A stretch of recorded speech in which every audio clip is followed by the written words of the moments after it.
Hey, how's it going, everyone? Justin again, as always. Thanks for watching my channel. Welcome back. Today we're going to be discussing the foundational building blocks of becoming an automotive technician and just how crucial your role is as a lube tech. Let's go ahead and kick it off. So you're just starting off in the automotive industry. Maybe you started changing your own oil, friends and family's oil. Do you know how to do an oil change based off a few oil changes? The answer is probably no. So when you first start off in this industry, if you get hired at a Walmart, a Jiffy Lube, Castrol, and Oil Henry's, a Big O tire, a Tire Pro, a DTC tire, maybe a lube tech at a dealership. Fact of the matter is that each and every single one of these oil changes you run into is going to be new to you. That includes all the different variety of oil filters. They could be canister style, they could be filter style. If they're filter style, you need to know how to change out the O-rings. If you already know how to change out the O-rings, you need to learn how to do the canister style and how sometimes the gasket comes off and sometimes sticks. Make sure you don't throw a double gasket on by not looking up first and giving it a quick wipe with a rag. You need to do the torque spec for the oil pan. Why? Because you don't know how to go a 1/4 inch past snug? No, because you might forget. And everything about just starting off is about trying to minimize the amount of things that you forget. Yes, you have to read the RO. Yes, you have to try to remember all the different services that the customer is coming in for. Yes, you're going to run into certain situations where you're going to forget certain services and you're probably going to have to pull it back in. Or that you didn't set the tire pressure, or that you didn't reset the tire light, or that you didn't double check the TPM lights. All these things are very important and crucial when you're a lube tech. As a tire tech, when you're actually going through and doing tire patches, you have to make sure that the angle in which that the nail or obstruction went into the tire is actually repairable. If it's not repairable, is it a single patch, a plug patch, or is it a two-piece patch? So there's other things to consider with that. Can you dismount and remount a tire and do so without having to rebalance? Yes, but I will tell you that more times than not, you're going to want to go ahead and rebalance that tire because you were the last one that touched it. So even though I was taught, put a V by the valve stem and mark where the weight is and make sure to put it back before you inflate and set the bead is the appropriate way of being able to do it. The fact of the matter is, if you just rebalance it real quick, even if you have to change the weights, you know that there's not going to be a problem with that particular tire, which is the one that you touched. Also, make sure you verify your own torque. So, as you're going through and torquing the lug nuts and you're going a star pattern, go through again. Make sure that something didn't shift, something didn't change, you didn't miss one, etc., etc. This is going to help you because it's going to prevent any kind of further liability from the shop. And sometimes on the RO, it will have a double torque verification, meaning somebody observed you torquing the wheels or torquing them twice just to make sure that you did it right. Make sure you always set the tire pressure. In California, it is absolutely crucial that with every single service, the tire pressure is set. That is a California rule. You must set the tire pressure. Being able to look up service information and finding the rotor specs and the thickness, discard thickness of the rotor runout, things like that, is the entry point to you learning how to look up service information on the component in which you're getting ready to take apart. So again, all these things that I'm mentioning, even when it comes down to doing alignments and things like that, if there's something that you don't know, ask. And if there's no one to ask, try to look it up. Get used to the service information in which you're using because that's going to be beneficial for you going forward, because there's going to be many different dealerships, independent shops that use a plethora of different types of service information. Could be direct hit, could be O'Reilly's First Call, could be All Data, could be Mitchell, could be Chitlin, you know what I mean? Could be a Haynes manual, an old school Haynes manual you flip open. Could be something off the Snap-on diagnostic scan tool that's running you through a flow chart. Could be service information from a dealership. Okay, the service information from the dealership is very, very in-depth. Very difficult to look up everything, but you got to get used to doing it. Some foremans and some assistants or shadowing supervisors are going to tell you, just play with it, bro. They're not going to instruct you on it. More times than not, I will tell you that it depends on the vehicle that you have. You're going to want to look up the information for yourself every time you get a new vehicle in the shop. It's extremely difficult just to pick a random vehicle and start looking it up. You don't really learn anything that way. I feel like every time you get an oil change in for a new car, get in the habit of looking it up and going through that process. That'll just make it to where you're more proficient was looking up service information within service information for the company that you work for. But it is the foundational building block. You as a lube tech, it's very important. Look, you're still responsible for people's lives, torquing down wheels and making sure brake caliper bolts and sliding pins are re-greased and everything's done. You're still in charge of like major mechanical failure by failing to put in the appropriate capacity of oil within the engine. So you are a technician at that point. Now, I've always considered myself a mechanic, and I told you I would touch base on that a little bit. I've always considered myself a mechanic because when I was up and coming, I was taught yay tight, 1/4 inch pass snug, get her done, son, you know, that kind of stuff.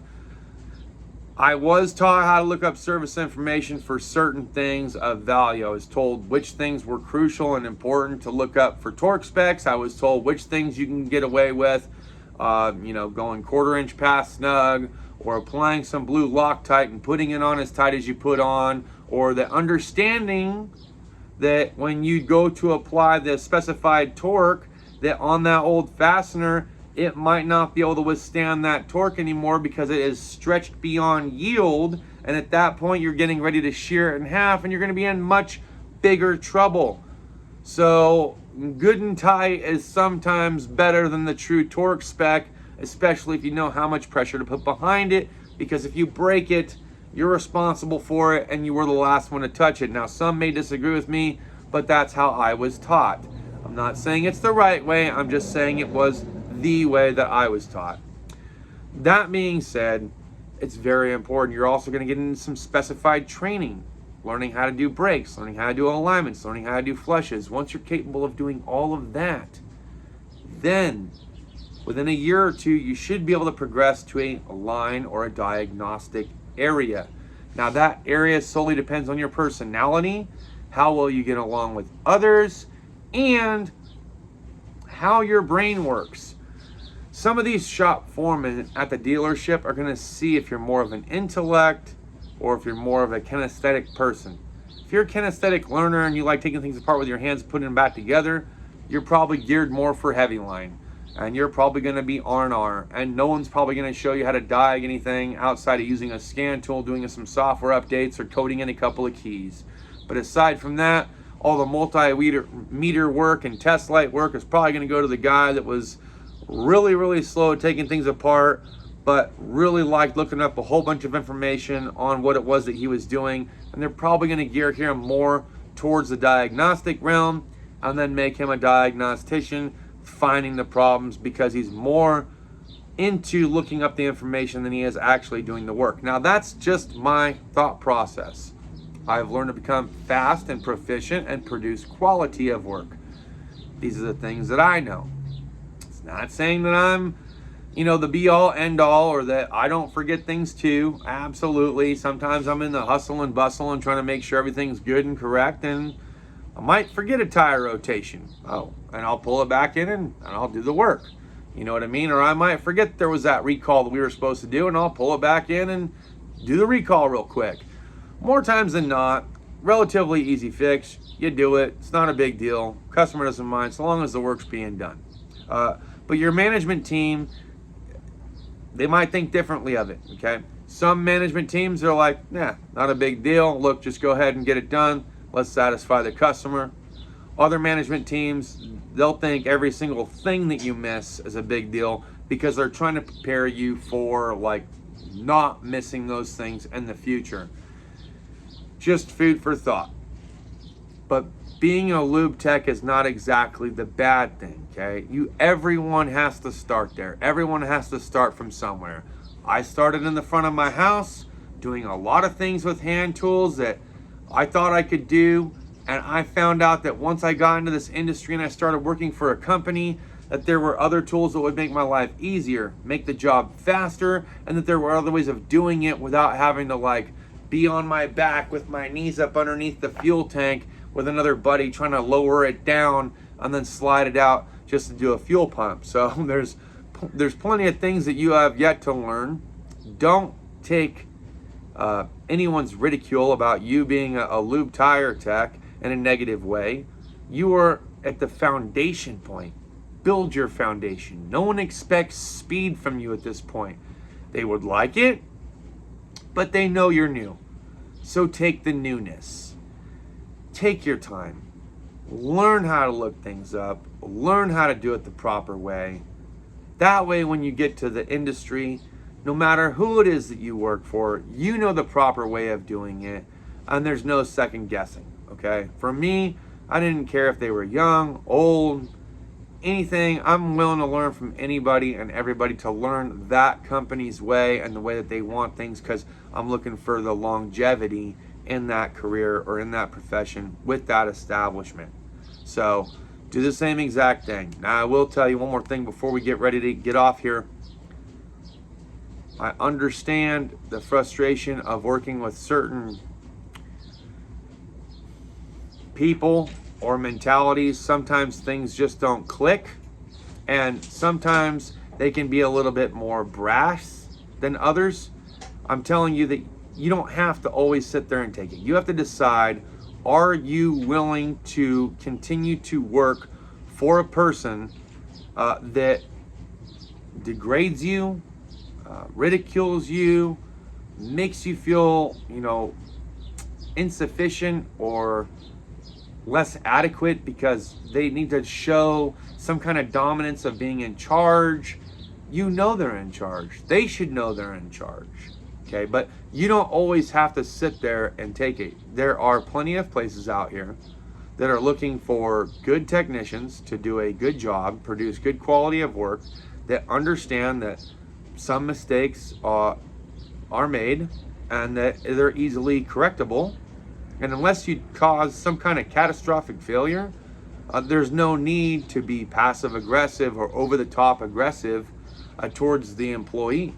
And you have to decide if that employer or that service writer is going to be a good fit with you in the work environment. If it's not, you have to decide if whether or not you want to stay at that establishment or not. And you can't be afraid to just migrate and take your skills elsewhere, because I believe in you, I believe in myself, and I believe that you deserve a good, prosperous future in the automotive technology field, if that's what you want to do, without having to come home with a plate full of stress caused for no reason. That's my opinion. That's my opinion. That's all I got for this video, guys. Thanks as always for watching my channel. I hope you guys enjoyed today's content. We'll see you guys next time. Cheers and deuces.